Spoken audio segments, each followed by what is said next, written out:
Chica.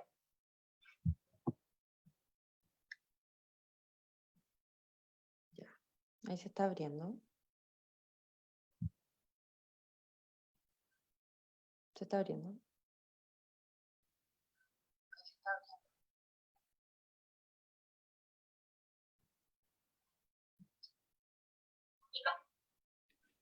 Hola a todos, ¿cómo están? Buenas noches. Ya vamos en nuestro 9º programa y hoy día tengo aquí abajo Fabiola Troncoso, mi colega, compañera, hoy día no está, tiene un problema ahí personal, así que vamos a estar con Nicole. Hola Nicole, buenas noches. Hola Cristina, ¿cómo estás? Buenos días.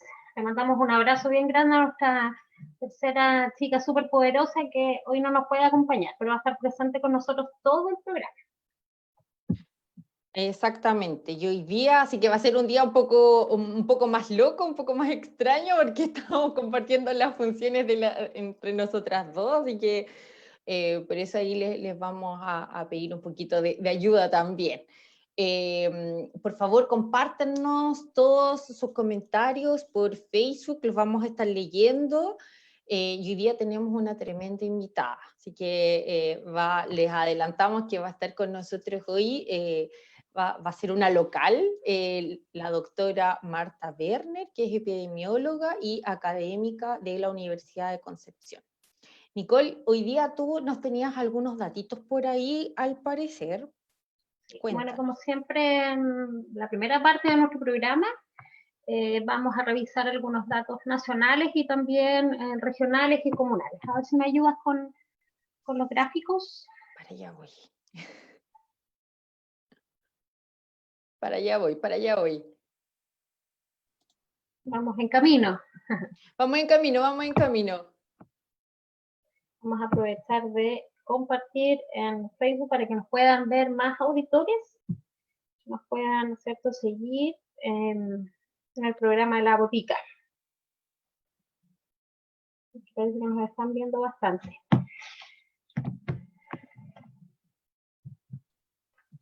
Ahí está. Ahí sí. Acá tenemos el resumen total. Estas cosas pasan porque estamos en vivo, chiquillos.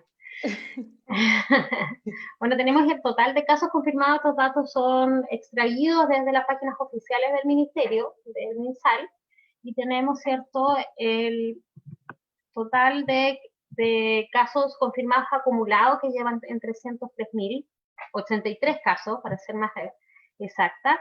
No voy a leer todos los datos, pero la verdad que eso ya es un número bastante alto. Ya los fallecidos totales suman más de 6.500. Y bueno, podemos aquí ver la diferencia entre los casos sintomáticos que están confirmados versus los que no tienen síntomas, ¿no? Que de los casos nuevos son 265 en comparación con los 1.638 confirmados con síntomas. La próxima, Cristi. Aquí vemos un gráfico donde vemos la curva de casos activos y recuperados. Las rayitas rojas podemos ver los casos activos y los recuperados en las barras azules. Si ustedes ven, efectivamente, y así como lo anunciaba el ministro hace unos días atrás, se ve una leve disminución. La próxima, se ve una leve disminución, pero así todo estamos en el sexto lugar a nivel internacional con el número mayor de casos. Ya eso también es importante decirlo, ¿cierto? En primer lugar está Estados Unidos, le sigue Brasil, India, Rusia, Perú y luego Chilito Lindo. Por lo tanto, no es que estemos bajos a nivel internacional. Además de eso, hay otro dato bien interesante, no sé si me puedes pasar la próxima, Cristi. Oye, y el otro pequeño dato, que entre Chile y Perú la diferencia es súper poquita. Nosotros al día de hoy tenemos 303.000 COVID positivo, pacientes que han dado positivo a la PCR, y Perú nos sigue en el quinto lugar, pero muy cerquita, así que en cualquier momento los podemos pasar al quinto lugar, sí. Y aquí era uno de los detalles importantes, que es el número total de exámenes. Si bien, como mostrábamos en ese gráfico, ¿cierto?, que es bien explicativo sobre los casos activos, no tenemos que soltar las medidas que estamos tomando, no debemos dejar de cuidarnos. ya que efectivamente el caso sí ha disminuido, el número total de casos, pero también vemos que ha disminuido el número de testeos. Ya en las últimas 24 horas se realizaron 10.464 test, lo que es muy por debajo de los 22.000 que es el máximo que podemos testear a nivel nacional. Estamos hablando casi del 50%. Por lo Más o tanto, menos, ¿cierto? lógicamente también va a haber una disminución en el número de casos activos. ¿Ya? Ujú. Ahora, eso es a nivel nacional. Si evaluamos, Cristina, a nivel regional, tenemos 1.437 testeos en las últimas 24 horas. Sí, lo que podemos darnos cuenta de que al tener un menor número de PCR a nivel nacional, que es, como tú bien decías, es prácticamente el 50%, por eso que también hay que analizar un poco estas cifras, sobre todo las de hoy día, porque hoy día daba como PCR positivo a nivel nacional, aquí tengo el dato, eh, chuta, no tengo el dato a nivel nacional. Sí, los casos nuevos, 2064, ¿cierto? Normalmente, y la tendencia de este último tiempo es que ese número de test positivos ha ido a la baja, pero siempre hay que considerar la cantidad de PCR que se hacen al día. Entonces, si yo me pongo a pensar, el límite máximo que hay en Chile para poder hacer los PCR son 20.000 o 22.000 PCR.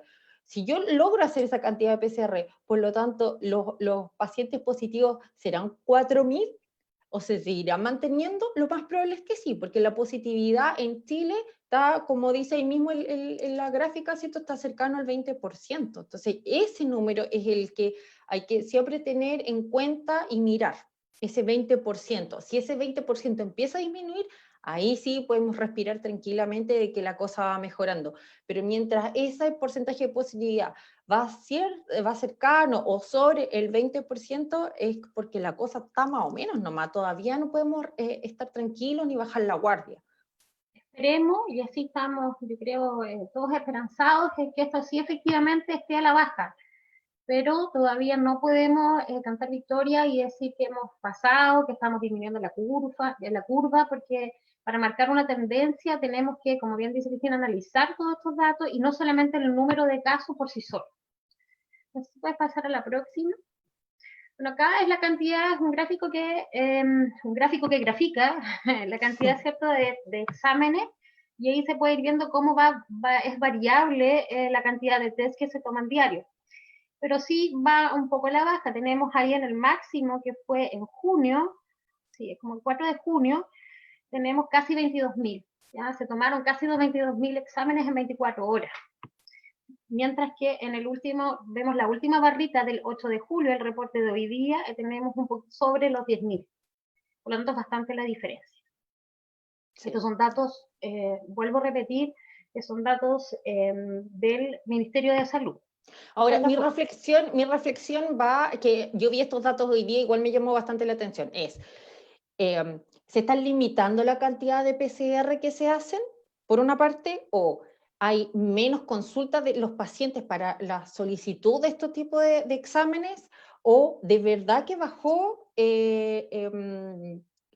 simplemente los contagios? Entonces, están estas disyuntivas que te llevan a reflexionar y ver de que por qué baja tanto la cantidad de test diarios, si es porque no hay consulta, porque no hay disponibilidad, porque hay un cuello de botella todavía en los laboratorios. Hay tanto que hay de membrenar ahí y que también tenemos estas preguntas, pero sin ninguna respuesta aún. ¿Qué piensas Además tú, que, Nicole? sí, además que bueno, hay que analizar que estos son datos nacionales. Por lo tanto, y el gran porcentaje corresponde a la región metropolitana. Por lo tanto, también las regiones que estamos viviendo un proceso diferente al que están viviendo nuestros compatriotas de la región metropolitana, el análisis también tiene que ser diferente, las medidas diferentes. Ellos estuvieron en cuarentena también, en mi opinión, creo que eso también da como resultado la baja de contagio, ¿no? Por lo tanto, con cuarentenas que ya dejaron de ser parcializadas, sino que más bien en la totalidad de la región metropolitana, yo creo que eso ha dado fruto y que es lo que estamos pidiendo acá desde las regiones, como hemos vuelto a repetir en varios programas, nuestro alcalde ¿cierto?, lo ha pedido, porque lo que no queremos es llegar a cifras espantosas como llegó en un momento Santiago y que cobró muchas muertes. La Exacto. próxima. Para ver quién está. Bueno, acá estábamos hablando, ¿cierto?, del total de fallecidos. Según DAIS, son 6.573 fallecidos reportados. Son 6.500 familias que han perdido un ser querido. Es un número altísimo. Independiente de la tasa de mortalidad o letalidad, más allá de eso está el humano, y creo que no puede ser un triunfo para ningún país esa cantidad de fallecidos. Sí, tienes toda la razón y creo que es lo que más nos tiene que doler, es lo que más tiene que llevarnos a la reflexión de que sí es importante cuidarse, de que sí es importante el distanciamiento físico, que sí es importante el higiene de manos, porque son familias y son familias que están perdiendo seres queridos. Una reflexión por ahí de alguien que decía, recién vamos a entender el COVID o cómo toca a las familias cuando un cercano fallezca. Entonces, si no lo vivimos en primera persona, es muy difícil entender de que esta enfermedad va a cambiar la vida de muchas familias. Y además que son familias que ni siquiera pueden hacer el duelo como estamos acostumbrados, ¿cierto?, con nuestros rituales culturales, sino que tenemos que confinar estos rituales a lo que permite el Código Sanitario en este momento, la regulación, y es hacer muy rápido los velorios. O sea, tiene una connotación de salud mental bastante importante y que creo que nos va a pasar la cuenta también más adelante. Sí, Vamos al próximo exactamente. gráfico. No, estable. Bueno, acá es el porcentaje de ocupación de cuidados intensivos. Podemos ver que la gran mayoría, o la gran mayoría, están sobre los 60 años en la ocupación total, tramos por edad. En la región del Biobío tenemos un 3,26%, sigue siendo Santiago una de las regiones, obviamente, con mayor cantidad de ocupación, porque es también la que tiene mayor disposición. Este es el total nacional, por lo tanto, no es que de nuestro 100% tengamos un 3,26%, ya esto es a nivel nacional. Y bueno, aquí habla de los pacientes que están conectados a ventilación mecánica no invasiva o invasiva del total. La próxima. Este gráfico podemos ver, ya se nos viene pronto nuestra invitada, está ahí próxima a conectarse. Vemos el grupo etario que afecta la mayor mortalidad en este virus, que es sobre los 70 años, ¿no? Lo que podemos ver ahí, el 63% de los fallecidos es sobre los 70 años. Y lo otro que igual recalcar, la cantidad de contagios es del grupo etario entre 20 y 25. Exacto. Y después entre 30 y 34 años. Esos son los porcentajes más grandes de personas que están contagiadas en este momento. La repercusión que lleva esos contagios es directamente a la cantidad de fallecidos, y el grupo etario que tiene un mayor porcentaje de fallecidos son los adultos mayores, ¿cierto?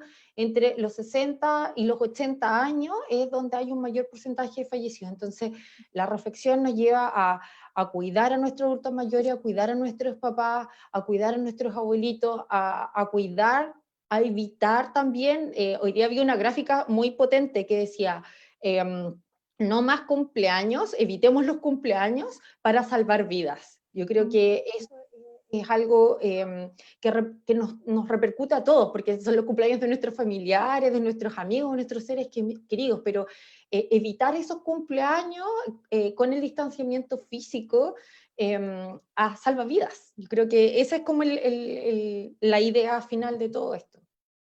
Así es. La próxima. Bueno, acá está el porcentaje de positividad, que también vamos a estar conversando con la doctora Berner.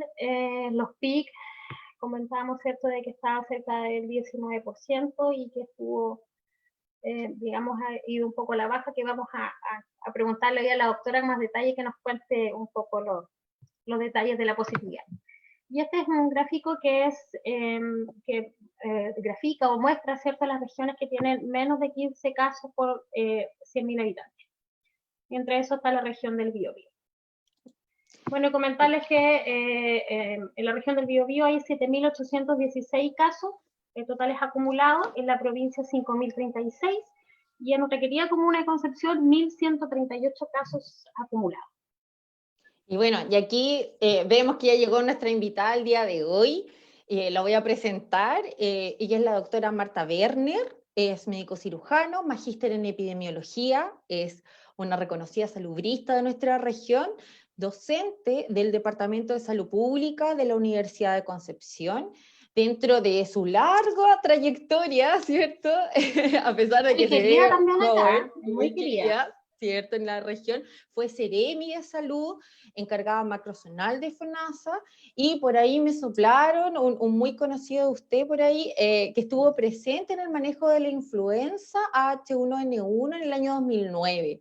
Así que bienvenida a nuestro programa, La Botica Mujeres en Salud. Doctora Werner, muy bienvenida, muy buenas noches. Hola, un gusto estar con todas ustedes conversando de un tema que nos, que nos ocupa tanto, ¿ah? Además de preocuparnos. Sí. Bienvenida, doctora, a la botica. Sí, y por Hola. fin que la tenemos aquí, por fin, nos costó, pero por fin salió, ¿cierto? Sí, fue un poquito difícil, pero entre una u otra cosa, ustedes saben que trabajo en el hospital regional también, y para la reunión anterior justo estábamos con un problema mayor allá, y bueno, yo pensé en un momento que me había infectado, y bueno, gracias a Dios ese día que me sentí tan mal, no, la PCR resultó negativa. Qué bueno, y nos alegramos mucho por eso. Y vamos a la primera pregunta. Bueno, le comentamos, doctora, de que nosotras somos tres colegas, somos odontólogas, y hoy día justo una de la tercera panelista hoy día no pudo estar por problemas personales, así que aquí estamos las dos con Nicole. Estamos aquí presentes para poder entrevistarla, ¿ya? Entonces, Le cuento además, doctora, que somos las tres amantes de la salud pública. Nos Qué gusta bueno, pues sí, sí, aquí eso, estamos. sí, me alegra Aquí mucho. estamos. Entonces, la primera pregunta es, el ministro París comentó el día 2 de julio que existe una baja de un 21% dentro de los últimos 14 días, ¿cierto? Como epidemióloga, ¿cuál es su opinión sobre las cifras de una leve, de verdad que una entre comillas leve mejoría de los contagios acumulados a nivel nacional? Sí, bueno, yo creo que todos lo hemos dicho cuando hemos tenido la oportunidad de compartir los análisis a través de algún medio. Es tremendamente arriesgado, ¿no es cierto?, como mensaje comunicacional, el señalar estas fluctuaciones que puede tener la enfermedad, este descenso del 21% que se señalaba ahí, puede ser perfectamente bien una fluctuación que lo hemos visto, ¿no es cierto?, en semanas anteriores, en meses anteriores. Por lo tanto, si bien a uno le despiertan la esperanza, ¿no es cierto?, en que las medidas de intervención que se aplicaron, como la cuarentena, está rindiendo algún efecto, todo nos hace pensar que este descenso está vinculado a aquello. Por lo tanto, cuando se levanten estas medidas de distanciamiento social obligatorio, como es una cuarentena, empieza a saltar la duda inmediatamente, bueno, ¿y qué es lo que va a ocurrir ahí los siguientes 14 días con respecto a esta fluctuación en la enfermedad? Por lo tanto, yo creo que si bien hay que acusar recibo de este leve descenso en términos de evaluar una determinada política o una decisión, una intervención que puede estar surtiendo efecto, y eso es positivo como efecto de demostración, no hay que estar tranquilos, no hay que estar tranquilos. Nosotros estamos viendo lo que está ocurriendo en Europa también, que iniciaron ya están en distintas fases de desconfinamiento, y que es lo que hemos observado, han tenido que volver a instaurar ciertas medidas restrictivas porque la gente empieza a juntarse y empieza a circular el virus y empieza a infectar a más personas. Esa Doctora, es la realidad. y esta disminución en la cantidad de casos a nivel nacional tendrá que ver, y esta es una de mis teorías, esto es súper personal, pero ¿tendrá que ver o tendrá alguna incidencia directa con la disminución de testeos también? Bueno, ese es un elemento que siempre uno tiene que estar balanceando. En los análisis uno coloca toda la información que tiene a la vista, y sin duda que hay algo que tiene que estar evaluando uno constantemente. Bueno, ¿cómo está el nivel de testeo? ¿Se está testeando menos? Porque si uno testea menos, va a detectar menos. Por lo tanto, ahí es relevante los porcentajes que se estén encontrando de positividad en los exámenes que se están desarrollando. Es toda la información que uno tiene que ir balanceando en su justa medida para poder sacar una determinada conclusión.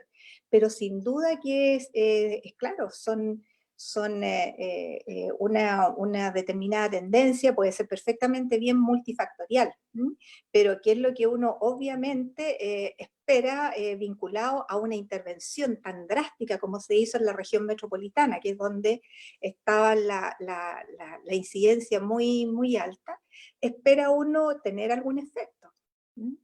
Claro, porque lo que hablábamos un momentito antes que usted entrara con Nicole, estábamos comentando de que si bien hoy en Chile hubo 2043 o 2063 pacientes COVID positivos, ¿cierto?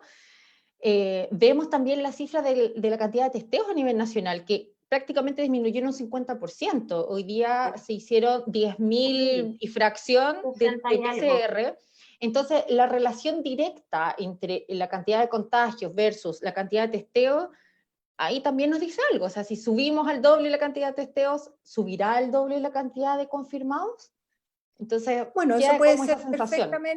eso puede ser perfectamente bien, y si uno piensa que en este momento que estamos entrando en el invierno se están dando las condiciones óptimas para que un virus de tipo respiratorio circule, uno tiene que hacerse igual la pregunta, bueno, pero ¿por qué están bajando también estos testeos? ¿La gente no está concurriendo por síntomas? ¿Qué es lo que está pasando?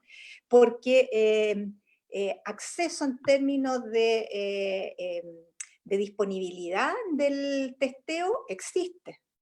Por lo tanto, ¿cuál es la razón por la cual está bajo el testeo? Insisto, la gente a lo mejor no está consultando por los síntomas. A lo mejor está focalizando o esperando que le dé fiebre, que le dé un cuadro respiratorio muy florido, en circunstancias que en la actualidad nosotros vemos que son otras también las manifestaciones, los síntomas y signos que pueden tener una persona y tener perfectamente bien un COVID, ¿sí? Como Claro. son la diarrea, ¿no es cierto?, la cefalea, los dolores musculares, molestias que muchas veces uno incluso los asocia a un poco de estrés.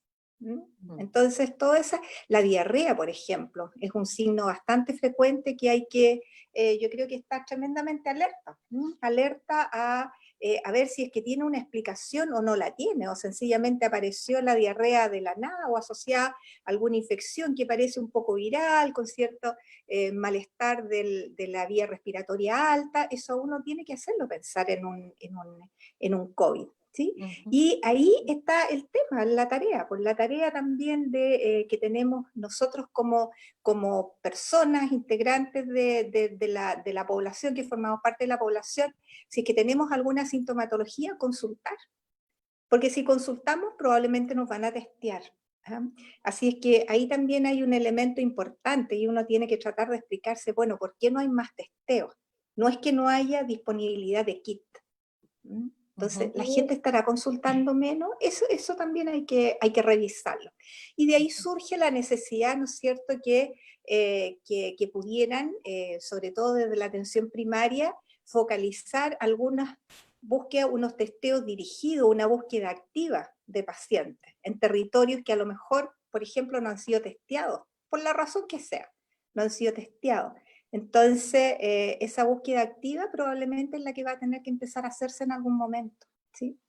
Lo que decía sobre la diarrea, además, es un síntoma que en un principio la dejamos un poco afuera porque asociamos el COVID, yo digo, asociamos como atención primaria o solo a síntomas respiratorios.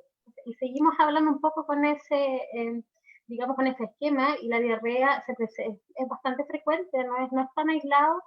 Así que también a considerar a nuestros usuarios que nos están escuchando, nuestros vecinos, porque la diarrea también es un síntoma y hay que testear, como dice la doctora. Así es, así es. Doctora, por otro lado, siempre nos asalta esta duda y esta consulta sobre el índice, el famoso el índice de contagio, que últimamente en Chile está un poquito sobre 2, ¿cierto? Y las que hemos visto un poco los webinars de epidemiólogas reconocidas en Chile hablan mucho de este concepto del índice de contagio y que este índice de contagio ojalá fuera menor a 1, ¿cierto? Tiene Eso que ser sería mejor como, de uno, po. Tiene que ojalá. ser necesariamente. Por este momento estamos un poco más arriba, lamentablemente. Sí. Cuéntenos, ¿qué quiere decir este índice de contagio para contarle a las personas que nos están viendo? Este índice es tremendamente sencillo. Dice relación con la capacidad que tiene una persona infectada de contagiar a otra. Si el índice es un RO de 2, significa que una persona infectada tiene capacidad para contagiar a 2 personas. Si es 3, a 3 personas. Si es 4, a 4 personas. Entonces, la única forma de controlar una epidemia o controlar un problema de salud es que esa posibilidad, capacidad de contagio se reduzca a 0.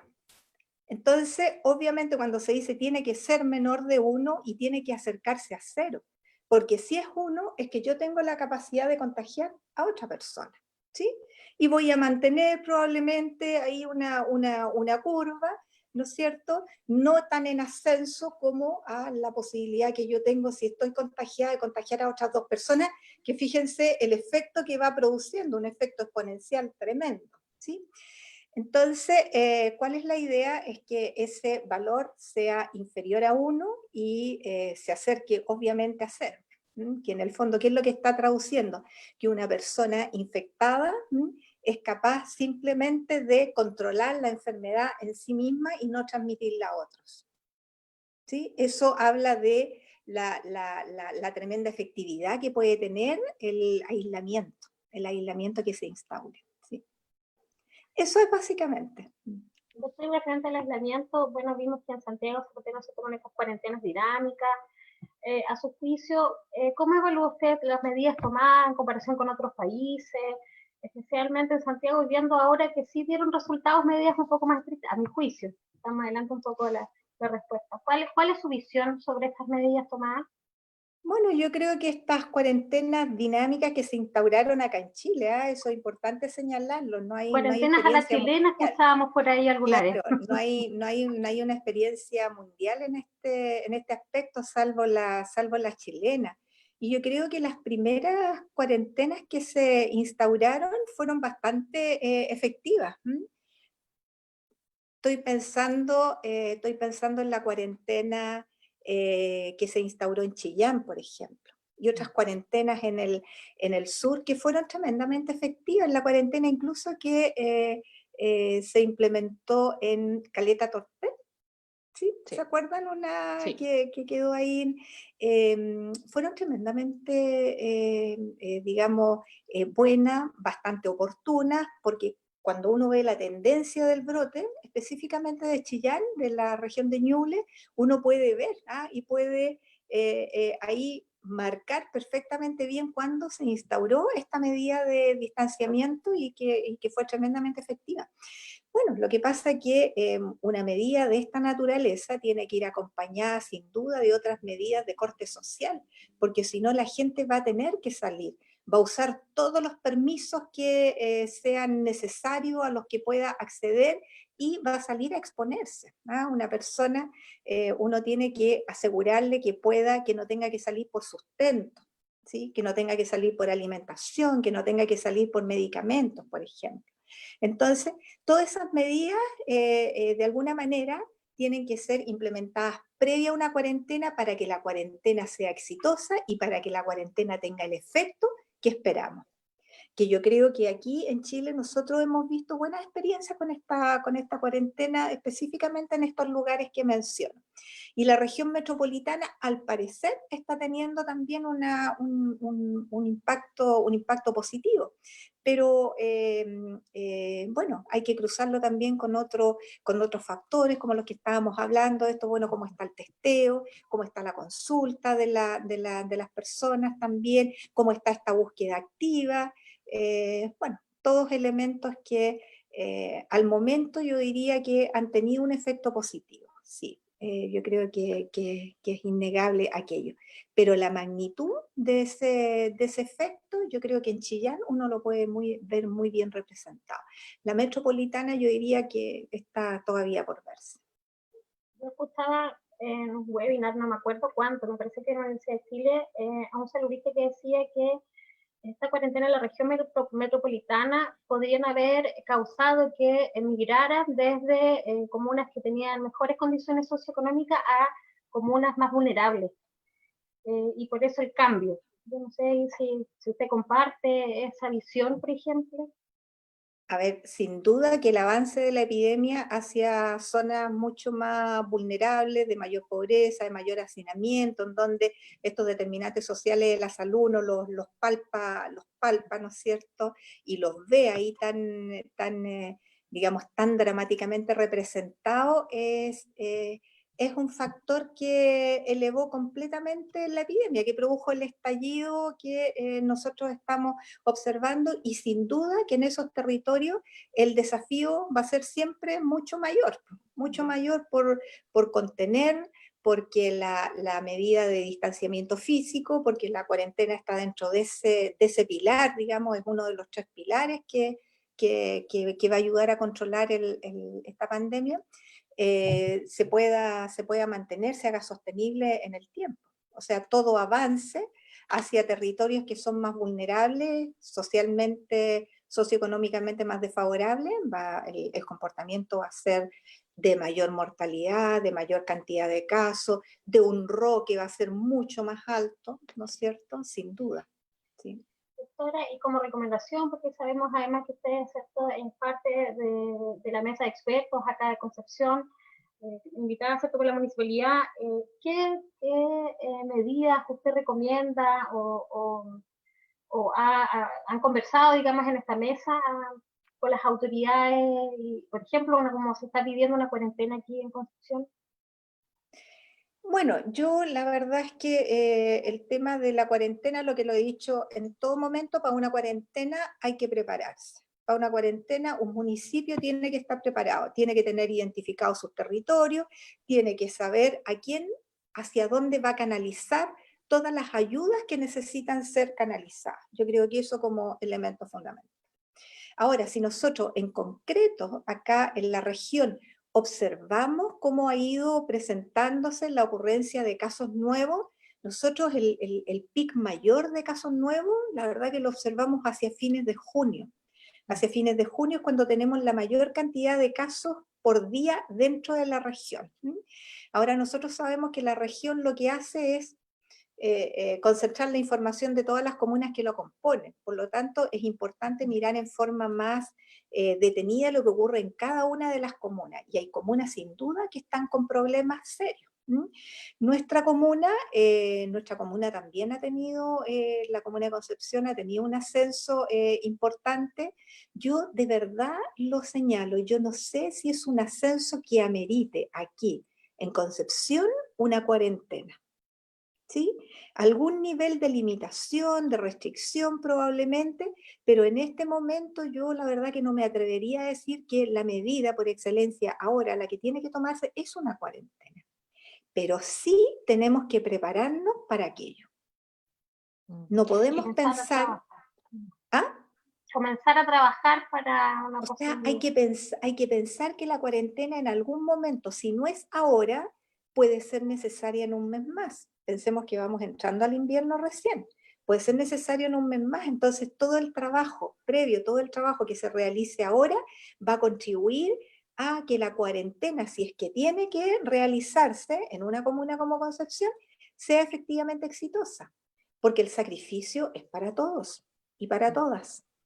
Sí, tal vez el tema es que claro, como usted dice, el número tal vez no amerita una cuarentena, ¿cierto? El tema tal vez está en que la comuna de Concepción es una comuna también de mucho tránsito, intercomunas. Entonces, por ejemplo, lo que está pasando en este momento en Coronel y en Lota con los cordones sanitarios, la comuna de Coronel es una comuna que necesita una cuarentena ahora, o si no, estos números se están disparando semana a semana. Yo estoy como súper atenta hace un buen tiempo ya, y claro, de una semana a otra, Coronel se empezó a disparar en los números, empezó a aumentar muy rápidamente, con unos, no sé, no tengo la certeza si con brotes, pero sí con un número importante de positividad en sus testeos diarios. Y ahora vemos, de hecho, hoy día en la mañana salimos en las noticias diciendo y mostrando cómo no se respetaban estos cordones sanitarios. Entonces, cómo la típica del chileno busca la forma de evitar, en el fondo, que la autoridad pueda hacer una revisión.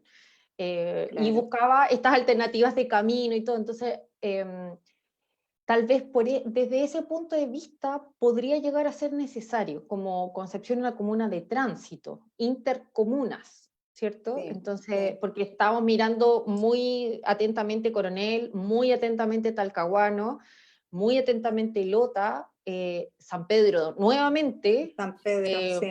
entonces, no aprendimos la lección, parece. Ay, lo que pasa, yo insisto, si tenemos que pensar por qué la gente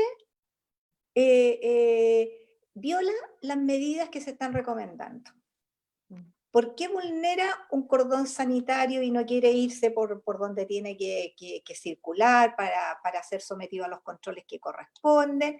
O sea, uno tiene que hacerse, yo creo que esa pregunta. Claro, puede haber mera irresponsabilidad nomás de las personas, pero probablemente una gran mayoría lo esté haciendo por trabajo, por sustento, no sé. Eso es lo que yo me pregunto. Bueno, y cuando uno ve o detecta estos problemas, bueno, ¿qué es lo que hay detrás? ¿Qué es lo que hay detrás? ¿Qué es lo que está haciendo que la gente efectivamente esté vulnerando, esté violando cualquier medida que se le está indicando y recomendando? Para nosotros es muy bueno el cordón sanitario, porque el cordón sanitario, a diferencia de la cuarentena, lo que limita es el tránsito entre comunas. Entre comunas. La cuarentena lo que hace dormir a la comuna, o sea, impide la circulación dentro de la comuna. Eso es el efecto que hace la cuarentena. Por lo tanto, desde la lógica de que nosotros somos una comuna de mucho tránsito, claro, ahí quizás un cordón sanitario puede ser mucho más adecuado, pero si nuestras comunas del entorno están, las que están con problemas ahora están con cordón sanitario, tenemos que ser más estrictos nomás, más estrictos para cautelar que esa medida efectivamente se cumpla. Sin duda que todo el ala para allá, San Pedro en este momento, Coronel, está con problemas, y Talcahuano también.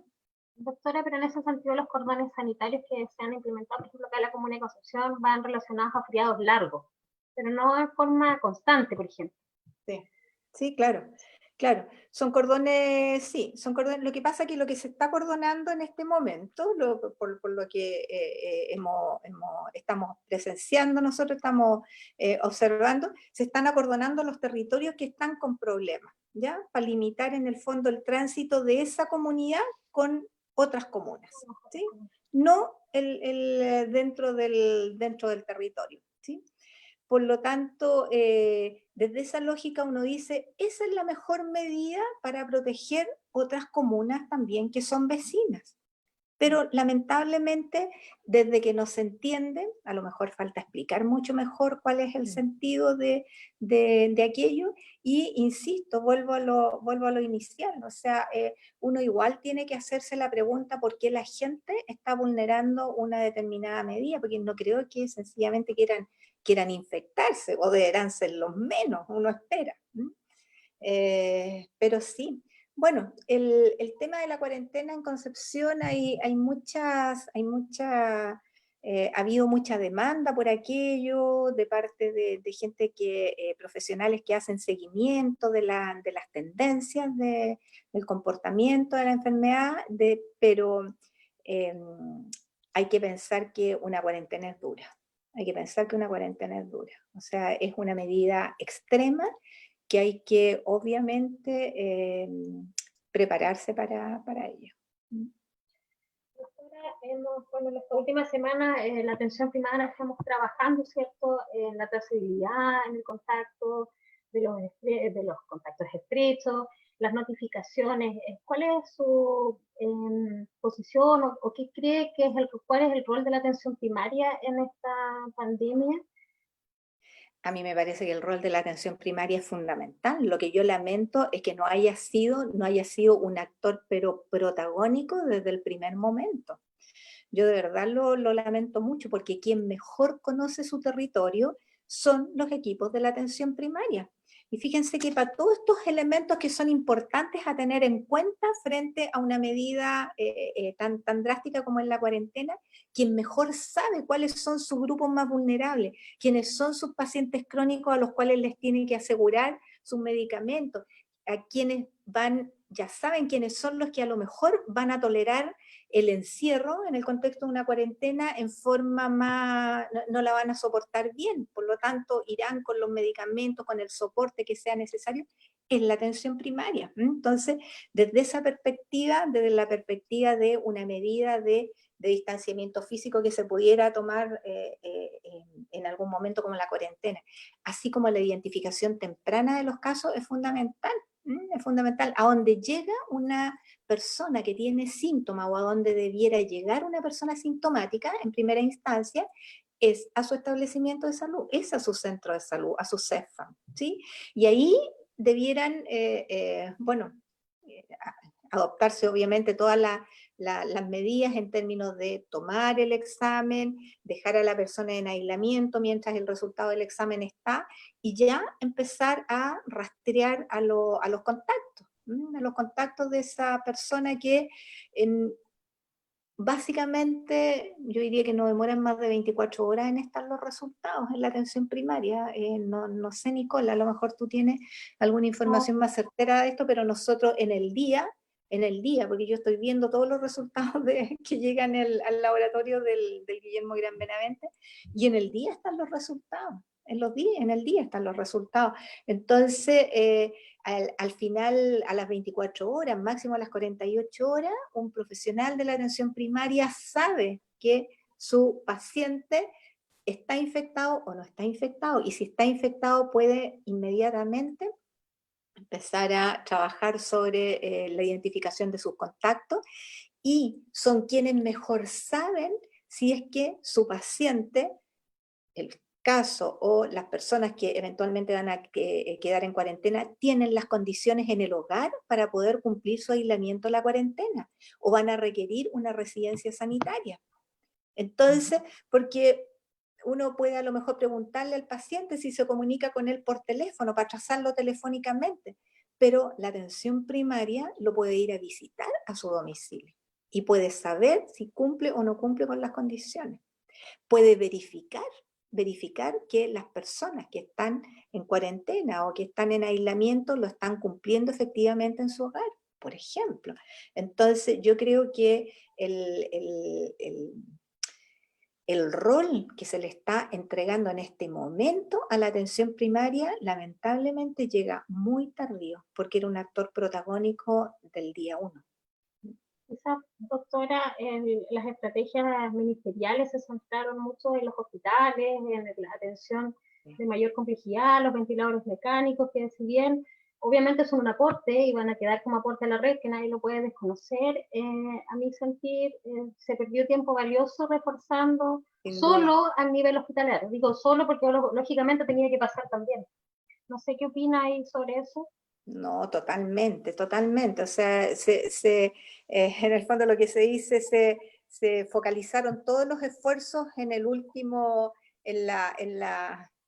algunos dicen en la última línea, en el último kilómetro, en el último metro, digamos, del paciente, y se abandonó completamente esta otra área que es uno de los pilares. Sí, tenemos 3 pilares para controlar esta pandemia, y que no son los ventiladores. Porque los ventiladores lo único que hacen, o la UCI, ¿no es cierto?, tener la capacidad instalada para responder frente al caso que ya enfermó y que se agrava de manera tal que va a requerir ese tipo de cuidado. Entonces, acá ahí está el pilar primero del distanciamiento físico. El segundo pilar está la detección temprana y aislamiento de los casos. Y el tercer pilar del control es el rastreo de los contactos y la cuarentena de esto. A lo menos 2 de estos pilares son tarea, pero que a la atención primaria le cabía desde el primer momento un rol absolutamente protagónico. Se cambió el foco, se enfocó probablemente en el aspecto final, en tratar de no tener fallecidos, que en tratar de evitar que ocurrieran casos o controlarlos tempranamente, ¿sí? Controlarlos tempranamente, diría yo. Porque sobre todo los clústeres, los primeros grupos, grupos de pacientes fueron pacientes que infectaron a varias personas. O sea, el RO ahí era alto al comienzo. Sí. Bueno, comentarle a usted, doctora, y a todos los amigos que nos están viendo desde sus casas, que estamos transmitiendo por Facebook Live desde la página de la Botica Mujeres en Salud. Y prontamente Mujeres en Salud y Ciencia, vamos a ampliar nuestro, nuestro abanico. Sí, la idea es brindar un espacio para que las mujeres power de nuestro país presenten y nosotros también las podamos presentar al mundo. Esa es la idea. les comento a todos de que nos están viendo Cristian Gazale, Oscar Ramírez, Elisa Silva, María José Muñoz, y también Paloma Rivera, que ella nos está viendo desde Valdivia, que es una colega, le mandamos muchos cariños, y nos habla sobre las medidas que se tomaron hoy día, de las que se presentaron hoy día, de levantar, no la cuarentena, porque estas regiones no estaban en cuarentena, la región de Aysén y de Los Ríos, sino que ellos, el gobierno lo que está proponiendo es levantar las medidas que estaban a nivel nacional, pero solamente en esas dos regiones, ¿cierto? Entonces ella estaba muy preocupada de qué es lo que está pasando, cómo la población se va a tomar... por ejemplo, la apertura de los cines o de los restaurantes. Entonces, ¿cómo esto va a impactar en la vida de las personas, por una parte, ¿cierto? La salud mental también. Y por otro lado, ¿seremos capaces de llevarlo a cabo o no? ¿Qué le parece a usted, doctora? A ver, yo creo que aquí basta con mirar lo que está ocurriendo en el hemisferio norte. Basta mirar lo que está ocurriendo en Europa, en países que tenían bastante controlada su ocurrencia de casos, y al empezar, ¿no es cierto?, este desescalamiento de las medidas que se tomaron de a poco, en forma controlada, etcétera, ellos lo que están observando son pequeños brotes. Y aquí el problema que tenemos nosotros acá en Chile, si a mí eso es lo que me preocupa muchísimo, es que estamos entrando en el invierno. A diferencia de ellos, están entrando en el verano, en donde uno dice, en general en el verano uno se congrega menos con las otras personas, se encierra menos. Por lo tanto, claro, la distancia física a lo mejor se puede conservar de mejor forma, pero acá en nuestro país no. En nuestro país nosotros estamos, y en el hemisferio sur estamos entrando en el invierno, por lo tanto, empezar a desescalar algunas medidas, hay que estarlas mirando con mucha cautela, con mucha cautela. Y lo otro, estar preparados para aquello. O sea, yo veo muchos programas, ¿no es cierto?, en donde muestran lo que están haciendo en países europeos, en donde hay gente que se lo toma en serio y gente que no se lo toma en serio, pero en general los locales de alta concurrencia de público tratan de controlar, tratan de, en los restaurantes, de generar divisiones, de buscar formas distintas de atención, de modo de restringir el contacto entre las personas, pero esa es una cultura además difícil de instalar, no es una cultura de fácil instalación. Yo creo que tenemos que todo este tiempo nosotros ir pensando, bueno, ¿cómo nos preparamos para el momento en donde vamos a empezar, ¿no es cierto?, a relacionarnos más, a salir más con mayor libertad hacia fuera de nuestro domicilio, de nuestras viviendas, pero sabiendo que no va a ser la misma forma que teníamos de relacionarnos previamente. Claro. Ya Probablemente la forma de saludarnos, de compartir en un café, de compartir un almuerzo, a lo mejor en un restaurante, de ir a un cine, va a ser distinto, va a ser completamente distinto. Y en el fondo Entonces, también es como una reeducación. Nos tenemos exactamente, que reeducar y eso lleva un tiempo, tal vez llegar y exactamente. dar a conocer una medida de que el lunes comienza esta nueva forma de vivir en estas dos regiones.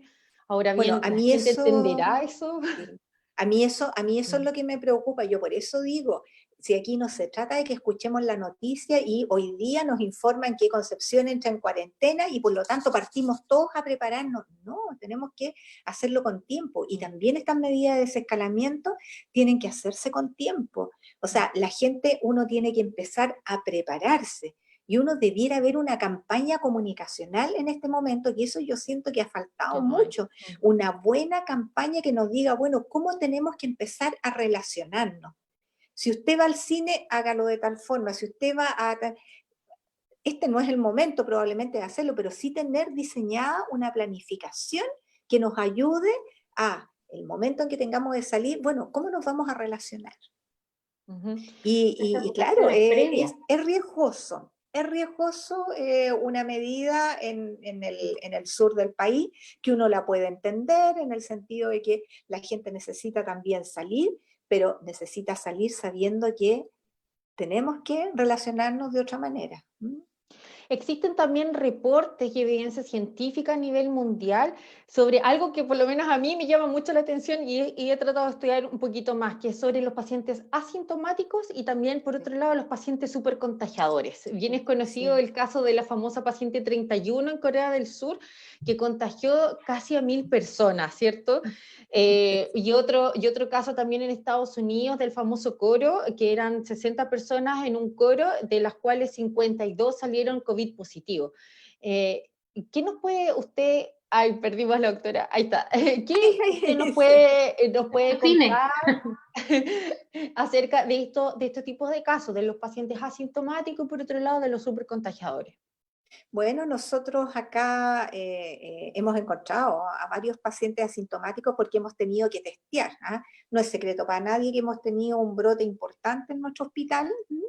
Que ha involucrado a funcionarios, una cantidad importante de funcionarios, y como consecuencia de eso, para poder ir siguiendo el brote, ver en qué momento decae y tratar de identificar algunas personas que pudieran estar a lo mejor con síntomas leves o asintomáticos, hemos detectado a varios asintomáticos, personas que no han cursado con ningún síntoma y han hecho la enfermedad. Claro, uno puede pensar, bueno, a lo mejor el examen es un falso positivo, claro, uno lo puede pensar así, pero lo que nos ha resultado y lo que hemos observado es que efectivamente hemos tenido personas positivas. Pero esos estudios uno lo hace en general en grupos cerrados. Sobre los súper contagiantes, ¿no es cierto? Nosotros tenemos una sospecha acá de una paciente súper contagiante, porque así hemos contado como a 12 personas que pudieron haber sido contagiados por esta persona perfectamente bien en el ámbito hospitalario, ¿m? En donde uno dice, bueno, quien entró en contacto con esta persona infectó, se infectó. Y aunque haya sido, pero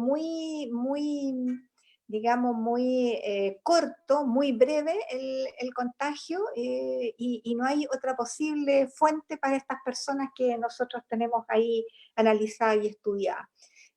Yo a raíz de ese caso, en una reunión que tuvimos con especialistas de Wuhan hace un par de semanas, les pregunté a ellos cuál era su experiencia con estos súper contagiadores. Y me dijeron que al comienzo ellos vieron algunas personas que podrían ser catalogadas como súper contagiantes, los super spreaders,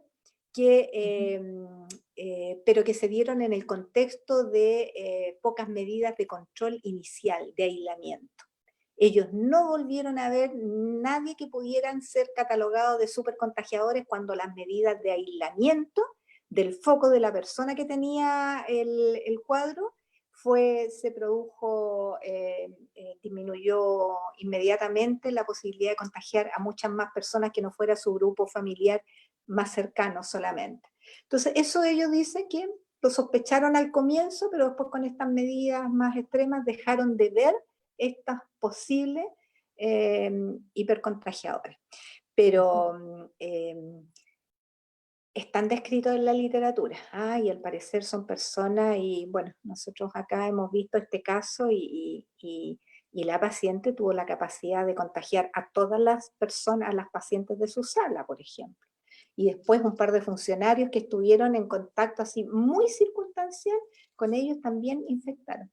Pero bueno, son hipótesis que se barajan, y uno, para poder documentarlo bien, tiene que estudiar muy exhaustivamente estos casos. No son fáciles de demostrar los super contagiosos, con los super spreaders. Los super spreaders, sí.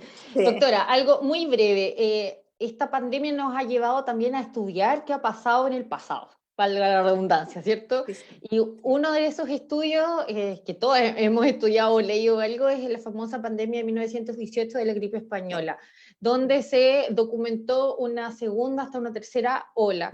Sí. ¿Usted cree que es posible de que en esta ocasión, en esta pandemia del año 2020, lleguemos también a eso? ¿A una segunda y hasta una tercera ola de contagio? Bueno, yo creo que aquí lo que va a tener un efecto sobre esa posibilidad es la disponibilidad de una vacuna. Porque las segundas olas perfectamente bien se pueden producir acá. Cuando uno piensa la cantidad de personas que se han enfermado, que tenemos de alguna manera documentado, y eso incluso lo podemos multiplicar por 10. No tenemos más del 10% de la población infectada en nuestro país y en muchos países del mundo.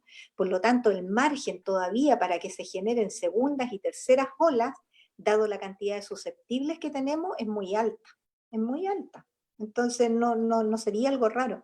Aquí probablemente lo que va a disminuir esos riesgos va a ser la vacuna. Vacuna que, bueno, hay muchas vacunas que se están probando en este momento en el mundo, creo que son más de 70 las vacunas, son muchas, y Chile está participando de algunos de estos proyectos. 157, para ser Eso, preciso. y Sí. tantos, más Y hay de 100, sí. hay una que va bien avanzada de la marca Pfizer. Sí, correcto. Pero bueno, o sea, las vacunas uno las puede apurar todo lo que las puede apurar nomás. Quien se dedica a la fabricación de vacunas sabe que todo tiene sus timings. Entonces uno no puede por las ganas simplemente acelerar procesos. Así es que estas segundas olas y eventualmente terceras olas van a estar muy sujetas yo creo, a la disponibilidad de una vacuna efectiva. Doctora, y en este mismo sentido escuchaba hace un ratito en un webinar que me invitaron por ahí, que hablaban que para tener la vacuna tenían que pasar un año y medio, como bien dice, ¿cierto? Este proceso que no se puede apurar. Esa es una consulta, así que lo ve cercano, cuánto tiempo más este proceso debiera durar en la vacuna y también en el tratamiento, pensando que usted trabajó en el manejo del H1N1, que la gran diferencia que tiene con este virus es que estaba el tratamiento que era el Kung Flu y que se daba, ¿cierto?, abiertamente solamente con los síntomas, y que ayudó, bueno, me imagino, en ese momento a contener esta pandemia. Bueno, la pandemia del 2009 tenía un medicamento, ¿no es cierto? Tenía un medicamento, un antiviral, el oseltamivir concretamente, que había demostrado efectividad sobre distintas cepas del virus influenza. Y lo otro es que había cierta memoria inmunológica, porque esta H1N1 es la cepa pandémica del año 18. Claro. Del año 18, esa cepa es una H1N1 también. Entonces había como cierta memoria también inmunológica que probablemente tuvo un impacto en que esa pandemia fuera tan seria. Pero ahí obviamente teníamos el factor a favor, que teníamos un medicamento que probadamente había sido efectivo para tratar otras cepas del virus influenza. ¿Y vacuna? Así es que de momento cuidarse más que nada. ¿Pero vacuna tendremos en un futuro cercano? No ¿En sé, algunos 6 apuestan por meses? diciembre, ¿ah? Apuestan por diciembre, pero una cosa es disponer la vacuna, luego hay que fabricarla y distribuirla también. Entonces, pensando en llegar a Chile, no sé, antes de un año y medio uno lo ve, o sea, de, de- de julio del próximo año, uno la verdad que lo ve un poquito remoto. Ojalá no sea así, ¿no? Ojalá se pueda disponer de la vacuna antes y podamos, y sea una vacuna efectiva, y brinde la inmunidad que uno ojalá espera, que sea una inmunidad de un largo tiempo, ¿ah? Y no sea una inmunidad tan corta como 3 meses, o lo que puede ocurrir es que sea un virus que se empiece a mantener en forma endémica, todos los años circule produciendo brotes y vaya a tener un comportamiento similar a otros virus respiratorios como el influenza, el virus respiratorio sincicial o VRS, ¿no es cierto? Que todos los años nos están produciendo brotes, porque todos los años está encontrando nuevos susceptibles. Nuevos clientes, en cuenta todos los años. Así es, así es. Doctora, Así es. una consulta que ya es propia de la botica es cómo usted o qué mensaje le podría dar a mujeres, niñas que nos están escuchando, pensando que ha tenido una baja experiencia, es muy reconocida aquí en la región y también a nivel nacional. ¿Cómo podría usted llegar a estas mujeres y cuál es la inspiración para inspirar a estas mujeres a estudiar? Yo sé que usted es bien Matías, por ejemplo, así que ¿cuál es el mensaje hasta a mujeres y niños que la están escuchando?